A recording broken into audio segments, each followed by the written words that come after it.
Agenda pembacaan tuntutan terhadap terdakwa Richard Eliezer atau Baradae digelar hari ini di Pengadilan Negeri Jakarta Selatan pada Rabu 18 Januari 2023. Banyak yang menilai jika Eliezer akan bebas mengingat dirinya menjadi justice collaborator atau orang yang membongkar skenario kasus pembunuhan terhadap Brigadir J.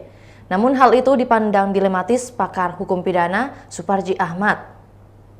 Menurutnya, Baradae tak akan dijatuhi tuntutan bebas oleh jaksa. Pasalnya, tuntutan bebas bagi Richard Eliezer, kata Suparji, dikhawatirkan akan mengusik rasa keadilan.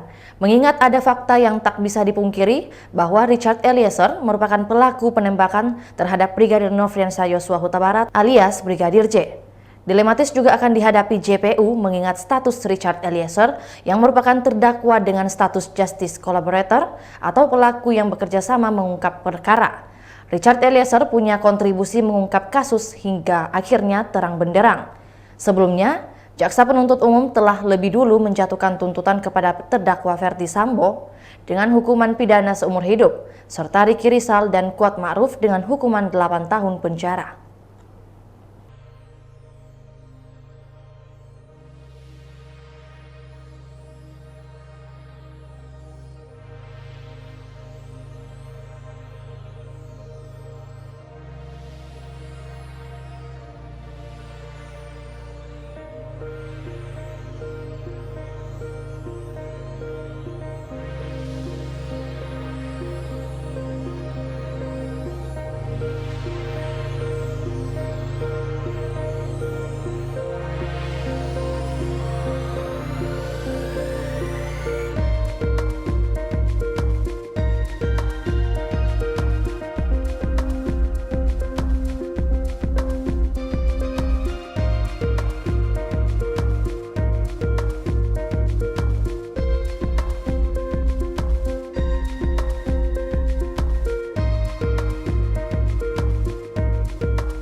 Itulah tadi berita hot news kita pada hari ini. Saksikan berita hot news lainnya hanya di kanal YouTube dan Facebook Tribun Timur.